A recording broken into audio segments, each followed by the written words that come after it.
فیض رمضان فیض رمضان فیض رمضان فیض رمضان۔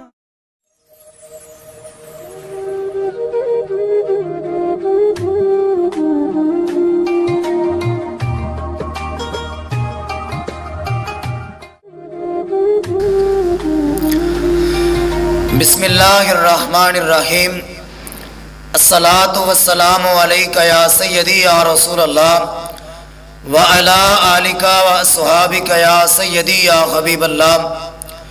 فیض مرشد سے الہی قلب روشن کر میرا، مرشدی پیر ابو الفیض باصفا کے واسطے، قبر و حشر میں نور کی خیرات ہم کو کر عطا، مرشدی مخدوم نور المجتبی کے واسطے۔ میری انتہائی نگارش یہی ہے کہ تیرے پاک نام سے ابتدا کر رہا ہوں۔ سامعین و ناظرین، آج ہم فیض رمضان ٹرانسمیشن میں حاضر ہیں اور تمام سننے والے اور دیکھنے والوں کو چشتی میڈیا کی ٹیم کی طرف سے اور آج کے مہمانوں کی طرف سے السلام علیکم ورحمۃ اللہ وبرکاتہ۔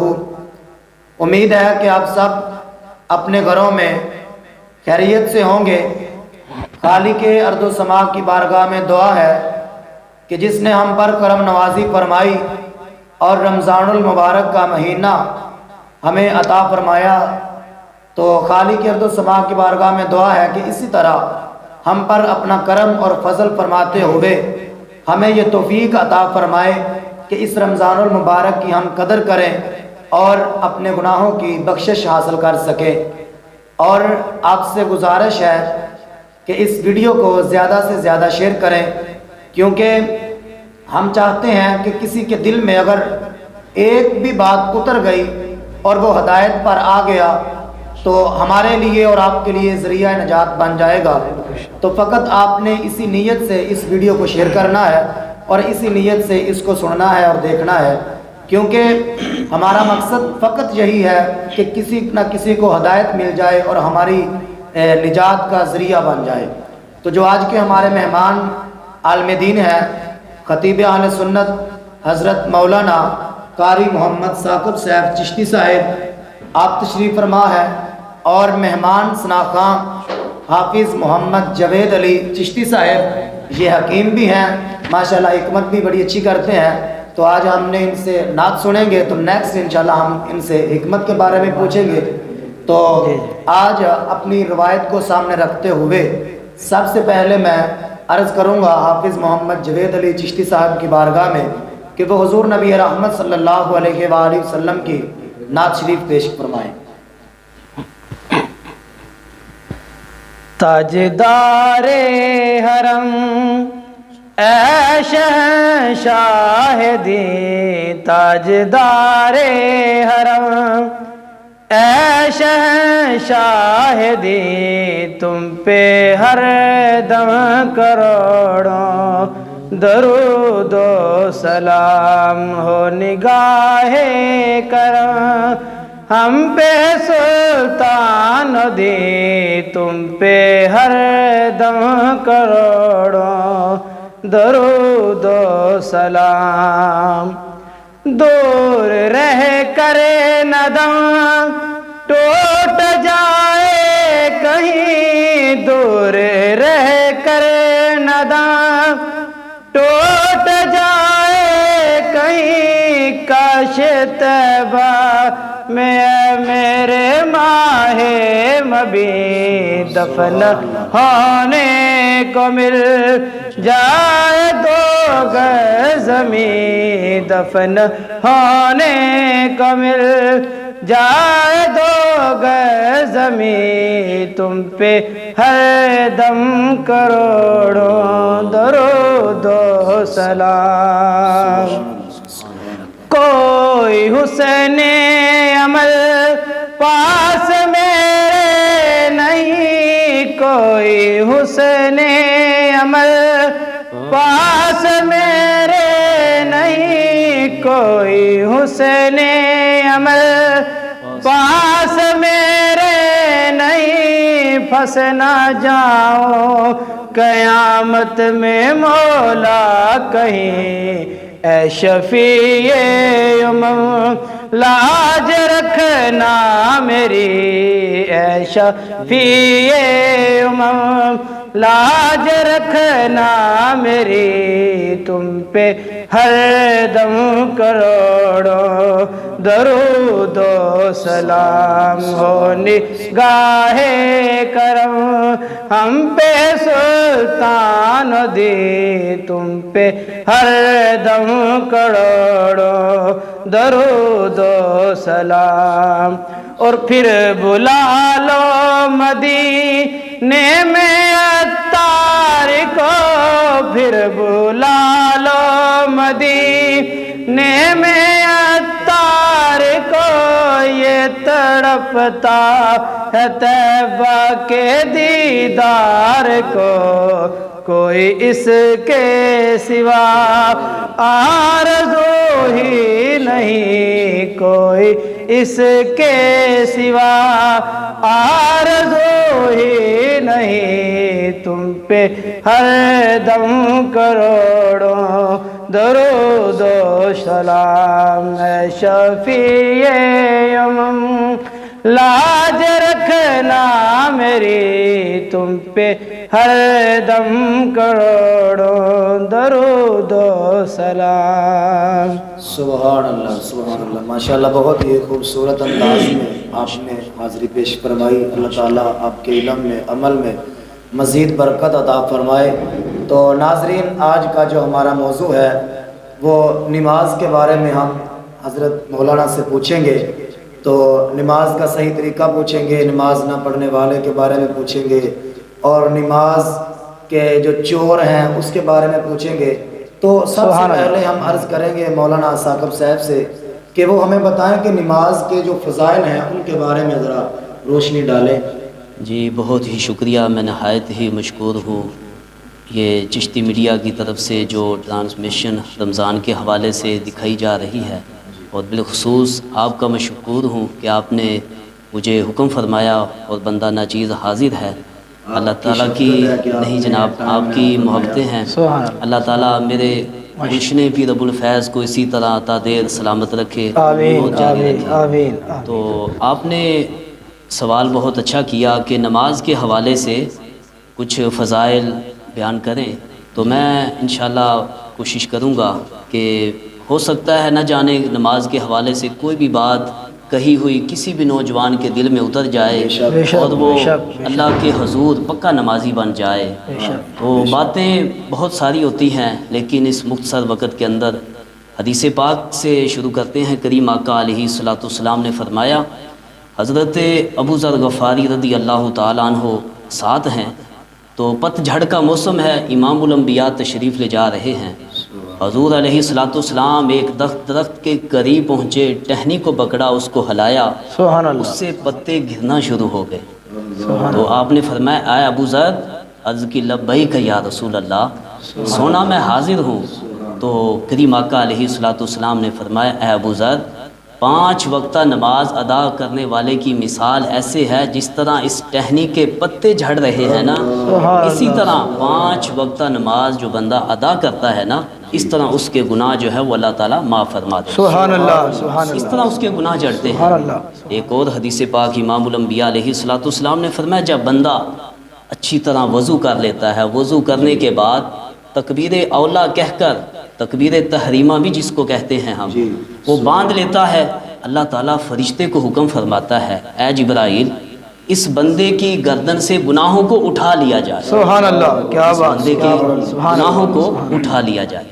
تو جب جبرائیل جو فرشتے کی جس کی ڈیوٹی لگائی جاتی ہے وہ گناہوں کو اٹھا لیتا ہے, تو بندہ نماز سے جیسے ہی فارغ ہو جاتا ہے, تو پھر جب فارغ ہوتا ہے تو فرشتہ پھر عرض کرتا ہے باری تعالیٰ اب اس کے گناہوں کو میں واپس لٹا دوں. اللہ. جب رب کی بارگاہ میں اتنی عرض کی نا, تو رب کی رحمت جوش میں آ جاتی ہے. رب فرماتا ہے فرشتوں, میری شان کے لائق گناہوں کو معاف کرنا ہے, گناہوں کو واپس لٹانا نہیں. لہٰذا میں نے اس بندے کے گناہوں کو معاف کر دیا ہے. سبحان اللہ. تو برادران اسلام, جو بندہ آ جاتا ہے نا, رب کی بارگاہ میں صدقے دل سے آ جاتا ہے، نماز ادا کرتا ہے، رب تعالیٰ اس کے گناہوں کو معاف فرما دیتا ہے۔ سبحان اللہ، سبحان تو برادران اسلام، اسی طرح عزیزان محترم سامعین و ناظرین کی میں اسی طرح عرض کرنا چاہتا ہوں کہ جو بندہ صدقے دل سے آ جائے، چاہے وہ 2 رکعت نماز ہی کیوں نہیں، 4 رکعت ہی نماز کیوں نہیں، رب کی بارگاہ میں آ جائے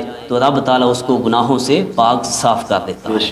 بے شک تو یہ اسی طرح امام الانبیاء علیہ الصلوۃ والسلام نے ہمیں یہ حکم ارشاد فرمایا کہ نماز جو ہے وہ مومن کی معراج ہے۔ سبحان اللہ، نماز کیا ہے؟ یہ مومن کی معراج ہے۔ کیا بات، تو کریم آقا علیہ الصلوۃ والسلام نے یہ مومن کی معراج قرار اس وجہ سے دی کہ جب بندہ تکبیر اللہ کہہ کر ہاتھ باندھ لیتا ہے نا تو پھر رب سے ہم کلام ہونا شروع ہو جاتا ہے۔ رب کے اور بندے کے درمیان پھر کوئی وقفہ نہیں رہتا، رب سے ہم جو ہے وہ راز و نیاز کی باتیں شروع ہو جاتی ہیں۔ تو کریم آقا علیہ الصلوۃ والسلام نے فرمایا یہ بندے اور رب کے درمیان یہ معراج ہے، الصلاۃ معراج المؤمنین، جو نماز ہے وہ بندے کی مومن کی معراج ہے۔ تو کریم آقا علیہ الصلوۃ والسلام نے فرمایا یہی نماز ایک ایسی چیز ہے، فضائل اس کے بہت زیادہ ہیں۔ حضور فرماتے ہیں نماز ہی ایک ایسی چیز ہے، ان الصلاۃ تنہا عن الفحشاء والمنکر، بے شک نماز ہی ایک ایسی چیز ہے جو انسان کو بے حیائی اور برے کاموں سے روک لیتی ہے۔ تو یہ نماز ایک ایسا عمل ہے۔ تو میں ابھی کتاب کے اندر پڑھ رہا تھا تو فرمایا گیا کہ جس کی نماز بندے کو گناہوں سے بے حیائی سے نہ روکے، علامہ صاحب توجہ فرمائیے گا، جو بندہ نماز پڑھتا رہے، 5 وقتہ نماز ادا کرتا رہے، تو اس کتاب کے اندر یہ لکھا تھا کہ ایسے بھی کچھ نمازی ہیں ان کی نماز قابل قبول نہیں ہوتی۔ تو پوچھا گیا وہ ایسے لوگ کون ہیں؟ ان میں سے میں چند حضرات کی جو ہے وہ نشاندہی کرنا چاہتا ہوں۔ وہ فہرست تو بہت طویل ہے، جو لوگ نماز پڑھتے ہیں لیکن پھر بھی قبول نہیں، ان میں سے ایک آدمی وہ ہے جو سود کا کاروبار کرتا ہے، جو سود کا کاروبار کرتا ہے، اس کی بھی فرمایا نماز قبول نہیں۔ اور دوسری اس کے اندر عورت کا ذکر ہے کہ جس کا خاوند جس عورت پر ناراض ہو، چاہے وہ جتنے بھی سجدے کرتی رہی، اس کے نماز قبول نہیں، اس کی بھی نماز قبول نہیں۔ اسی طرح فرمایا جو زکوٰۃ کا منکر ہے، زکوٰۃ کو بھی ادا نہیں کرتا۔ اسی طرح کچھ احباب ایسے ہیں جو شراب کے بہت زیادہ عادی ہیں، ایسے لوگوں کی نشاندہی کی گئی جن میں سے میں نے چند کا ذکر کیا، اور میں کہ یہ لوگ وہ ہیں جو نماز تو پڑھتے ہیں لیکن ان کی نماز قبول نہیں کی جائے گی۔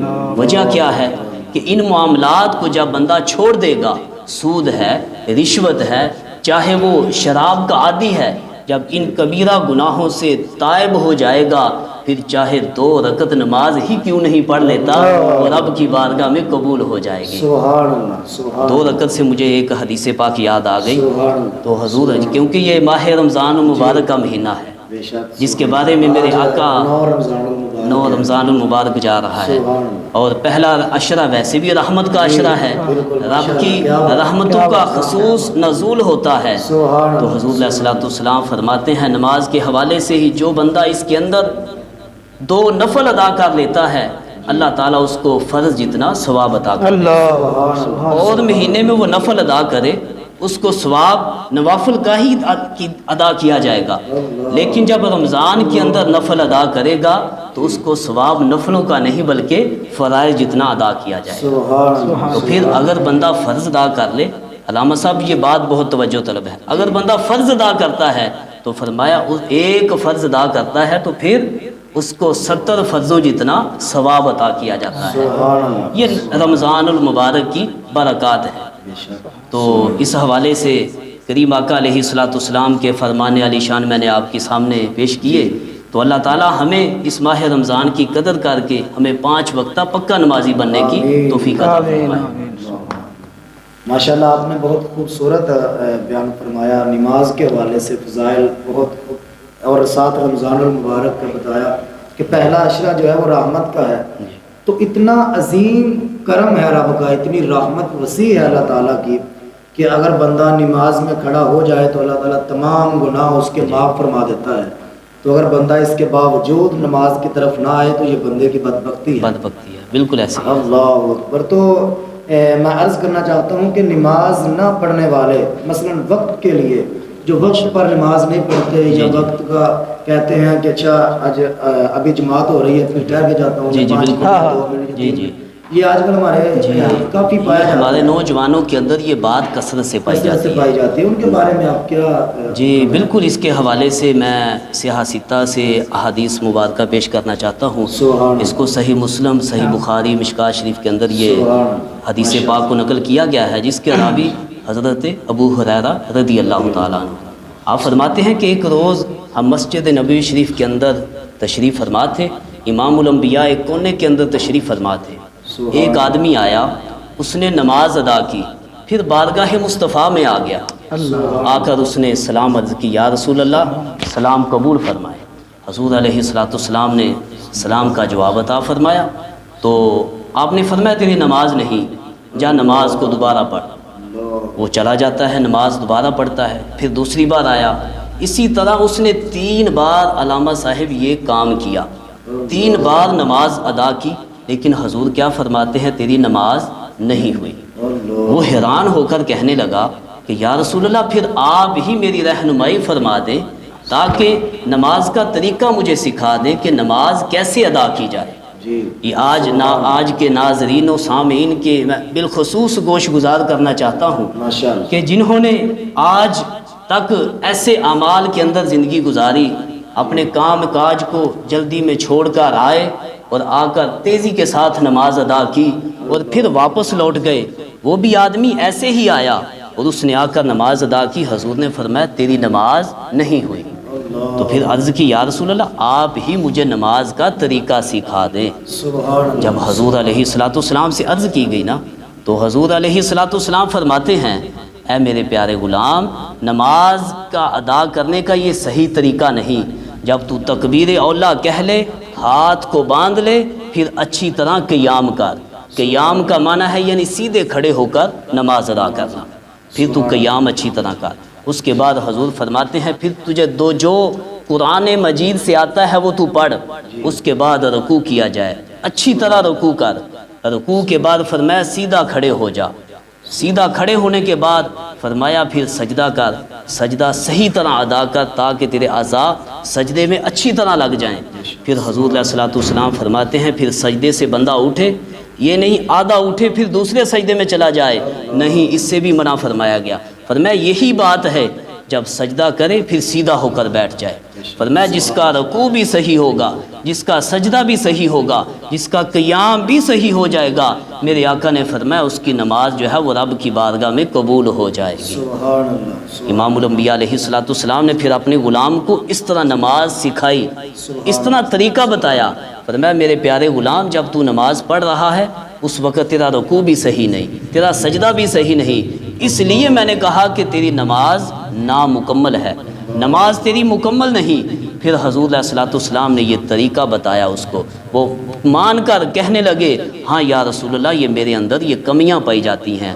تو ہماری نوجوان نسل کے اندر یہ بات جو ہے یہ بہت کثرت سے پائی جاتی ہے، لوگ آتے ہیں نماز پڑھنے کے لیے، ان کے پاس وقت بہت کم ہوتا ہے، کیونکہ ہر بندے کو کام کی جلدی ہوتی ہے، کوئی دکان کے اندر کام کر رہا ہے، کوئی بازار کے اندر یا کسی کام کاج کے اندر ہے، وہ آیا نماز پڑھنے کے لیے اور اس نے پیچھے اس کو دکان میں جانے کی بھی جلدی ہوتی ہے، وہ آیا اور جلدی جلدی 4 ٹھونگیں اس نے ماری اور واپس چلا گیا۔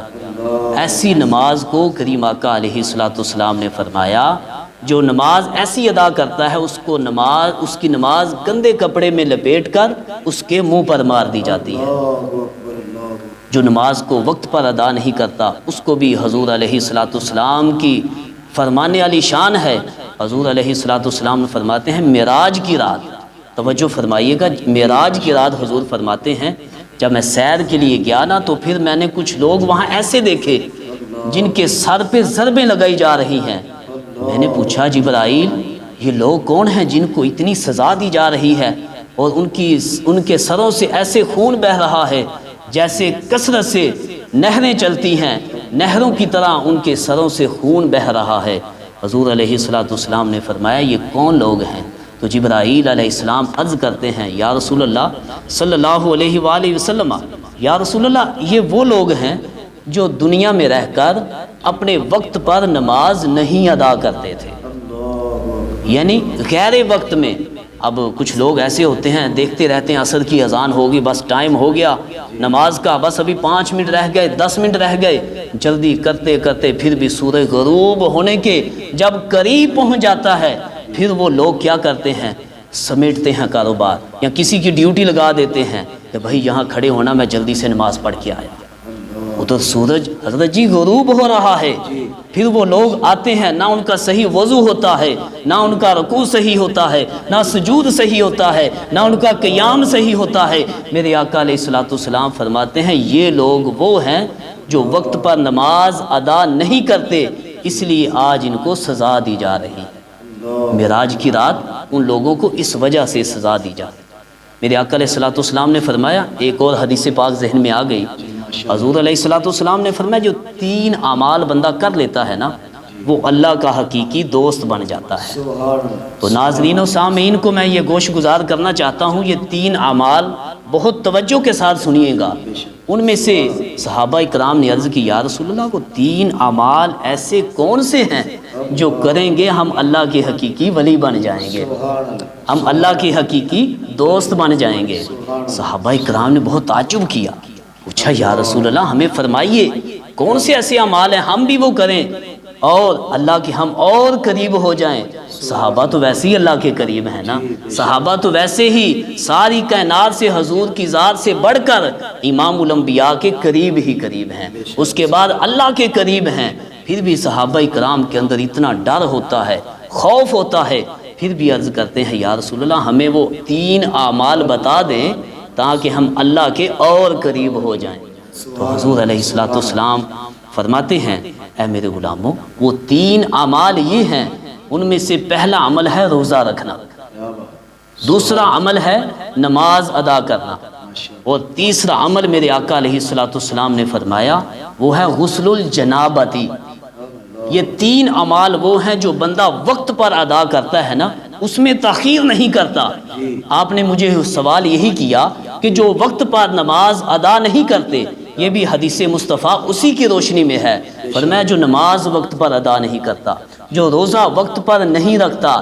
اسی طرح تیسرا جو اس کے اندر جملہ ہے وہ غسل الجنابتی، یعنی جب بندہ ناپاک ہو جائے تو پھر اگر اس میں تاخیر کرتا ہے، اس میں بھی میرے آقا علیہ الصلوۃ والسلام نے فرمایا جو 3 اعمال یہ بندہ وقت پر کرتا ہے وہ اللہ کا حقیقی دوست بن جاتا ہے، اور جو 3 اعمال میں تاخیر کرتا ہے، چاہے وہ نماز ہے، چاہے وہ روزہ ہے، چاہے وہ غسل جنابت ہے، ناپاکی کی حالت کا غسل ہے، فرمایا اگر یہ بندہ ان میں تاخیر کرتا ہے تو فرمایا یہ 3 اعمال وہ ہیں اللہ کا دوست بننے کی بجائے بندہ جب اس کے اندر تاخیر کرے گا، اس کو مؤخر کرتا جائے گا، فرمایا وہ اللہ کا حقیقی دشمن بن جائے گا۔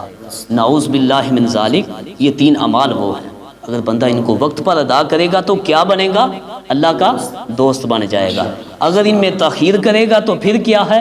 پھر وہ اللہ کا حقیقی دشمن بن جائے گا۔ تو برادران اسلام، میں یہ آپ کو یہ گوش گزار یہ کرنا چاہتا ہوں، اپنے ناظرین و سامعین کو یہ بتانا چاہتا ہوں، روزہ آج یہ رمضان کا مہینہ چل رہا ہے، اس کے اندر رمضان مبارک کی قدر کرتے ہوئے روزے بھی رکھیں، اور پھر اس کے بعد نماز کی بھی ادائیگی کریں۔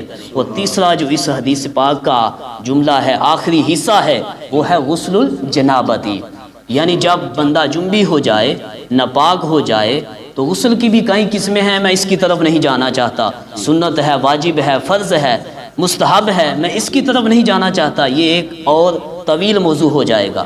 تو حضور علیہ الصلوۃ والسلام فرماتے ہیں آج ہمارے نوجوان بہت سارے ایسے ہیں جو کہتے ہیں ابھی سو جاتے ہیں ناپاک ہونے کی حالت میں، فرمایا جتنی تاخیر کرے گا اتنے ہی اس کے اوپر زوال آتا جائے گا۔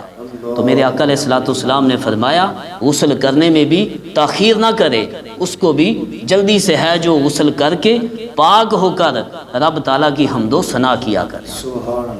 تو اسی طرح ہمیں حضور علیہ الصلوۃ والسلام کے فرمانے علی شان سے ہمیں یہ پتہ چلتا ہے نماز بھی وقت پر ادا کرنی ہے، روزہ بھی، اور غسل الجنابت بھی، یہ اللہ تعالیٰ اور اس کے رسول نے ہمیں یہ رہنمائی فرمائی۔ اور نماز وقت پر ادا کرتے ہیں جیسے ایک اور میرے بات ذہن میں آ گئی، وہ بھی نماز کے حوالے سے۔ نوجوان نسل کے لیے آج کل خاص یہ میں میسیج دینا چاہتا ہوں، اس رمضان المبارک کی ٹرانسمیشن کے ذریعے یہ نوجوان نیو جنریشن جو ہماری ہے، جیسے ہی علامہ صاحب پہلا روزہ آتا ہے، ہماری مساجد کے اندر نمازی کثرت سے پائے جاتے ہیں، نمازی بہت زیادہ ہو جاتے ہیں، اور جیسے ہی ایک روزہ گزرتا ہے، دوسرا، تیسرا، یہاں تک کہ پہلا عشرہ گزر جاتا ہے، نمازی بھی کم ہونا شروع ہو جاتے ہیں۔ اسی طرح یہ بات بہت تعجب والی ہے، کیا ہم 10 دن کے لیے نمازی بنتے ہیں؟ کیا ہم 2 دن کے لیے نمازی ہیں؟ یہ میں اپنے ناظرین و سامعین کے یہ گوش گزار بات کرنا چاہتا ہوں کہ ہمیں 10 دن کے لیے نمازی نہیں بننا، ہم نے چند دن کے لیے نمازی نہیں بننا، ہم نے ماہ رمضان المبارک کے اندر بس نمازی نہیں بننا، ہم اس ماہ سیام کا ادب کر کے، اس کو بہانہ بنا کے ہمیں چاہیے کہ ہم پکے نمازی بن جائیں، چہرے پہ سنتے رسول سجا لیں، اور پکے نمازی بن کے پھر ہم اللہ کی بارگاہ میں سرخ و روح ہو جائیں۔ سبحان اللہ، سبحان اللہ۔ تو آج کے آپ نے بہت پیارا میسیج دیا نوجوان نسل کو۔ جی بالکل۔ میں چاہتا ہوں کہ ایک اور سوال ہے، اس پر تھوڑی سی روشنی ڈال کے، اور ایک میسیج جو اس کے بارے میں، اور آپ نے جو مکمل گفتگو فرمائی اس کا آپ نے پیغام جو ہے نا نوجوان نسل کو مختصر انداز میں جو آپ مناسب سمجھے، کوئی نہ کوئی میسیج ایسا دیں کہ نوجوان نسل جو ہے وہ نماز کی طرف راغب ہو جائے۔ سب سے پہلے میں عرض کرتا ہوں کہ ایک آج کے دور میں نماز کے چور بھی پائے جاتے ہیں، اللہ اکبر۔ تو جی ان کے بالکل، بارے میں ذرا جی بالکل تھوڑا سا ارشاد فرمائیں۔ ہاں جی، اس کے بارے میں بھی احادیث کے اندر یہ بات موجود ہے کہ حضور علیہ الصلوۃ والسلام نے فرمایا، جیسے کہ میں نے پہلے احادیث مبارکہ پیش کی کہ حضور علیہ الصلوۃ والسلام نے فرمایا جو تیزی سے بندہ آئے، نہ وہ نماز صحیح طرح ادا کرے، نہ اس کا رکوع نہ سجود صحیح، تو پھر فرمایا اسی طرح جلدی میں چلا جائے، نہ اس کی حمد و ثنا کرے، نہ حضور پر درود و سلام پڑھے، تو پھر حضور علیہ الصلوۃ والسلام فرماتے ہیں ایسے نمازی کو نماز کا چور کہا گیا ہے۔ اور ایک اور حدیث پاک کے اندر ایسے نمازی جو غیر وقت میں نماز ادا کرتے ہیں، اپنے وقت پر ادا نہیں کرتے، ایسے نمازی کو منافق کی نماز بھی کہا گیا ہے۔ ایک تو ہوتا ہے دنیا دار چور، ایک چور ہوتا ہے دنیا دار، فرمایا یہ ان سے بھی بدتر چور ہے جو نماز کے اندر چوری کرتا ہے۔ احادیث مبارکہ اٹھا کے دیکھیے، کتب احادیث کا مطالعہ کر کے دیکھیے، یہ دنیاوی چوروں سے بدتر چور اس کو کہا گیا ہے جو نماز کے اندر چوری کرتا ہے۔ چوری کیا ہے؟ نہ اس کا رکوع صحیح ہے، نہ اس کا سجود صحیح ہے۔ یہ ہماری نوجوان نسل کو یہ دیکھنا ہوگا کہ اس کے اندر ہماری چوری کیسے ختم ہو سکتی ہے۔ اس کو سمجھ کر ہماری نوجوان نسل کو چاہیے کہ اس نماز کے چور ہونے سے ہم بچ کر ہم اللہ رسول کی بارگاہ میں صحیح طرح نماز ادا کریں تاکہ رب کی بارگاہ میں قبول ہو جائے۔ سبحان اللہ، سبحان اللہ۔ تو آپ ہمارے ناظرین کو کیا میسیج جی دینا بالکل، چاہتے ہیں کہ ناظرین و سامعین کو ایک خاص میسیج میں یہی دینا چاہتا ہوں، نماز اچھی روزہ اچھا، نماز اچھی روزہ اچھا، حج اچھی باوجود اس کے ہم مسلمان ہو نہیں سکتے، نہ جب تک کٹ مریں شاہ بطحا کی عزت پر، خدا شاہد ہے کامل ہمارا ایمان ہو نہیں سکتا۔ سبحان اللہ، سبحان اللہ۔ یعنی کہ نماز بھی اس کی قبول ہوگی جس کے سینے میں حضور کی محبت ہوگی۔ جی بالکل۔ اور اگر حضور کا بغض لے کے نماز پڑھیں گے تو نماز مکمل نہیں ہوگی۔ جی بالکل۔ نماز بھی تب مکمل ہوگی، نماز بھی تب کامل اور اکمل ہوگی جب ہم حضور سے محبت رکھیں گے، حضور کا عشق سینے میں رکھیں گے، تب ہماری نماز مکمل ہوگی۔ اللہ تعالیٰ کی بارگاہ میں دعا ہے کہ اللہ تعالیٰ ہم پر کرم نوازی فرمائے، اور اگر اس گفتگو میں ہم سے کوئی غلطی ہو اللہ تعالیٰ اپنی رحمت کے صدقے معاف فرمائے، اور ہمیں اس پر عمل کرنے کی توفیق عطا فرمائے۔ ہم سب کو 5 وقت نماز پڑھنے کی توفیق عطا فرمائے، قرآن پاک کی تلاوت و زیارت کرنے کی توفیق عطا فرمائے۔ اللہ تعالیٰ ہم سب کا آمین و ناصر۔ فیض رمضان، فیض رمضان، فیض رمضان۔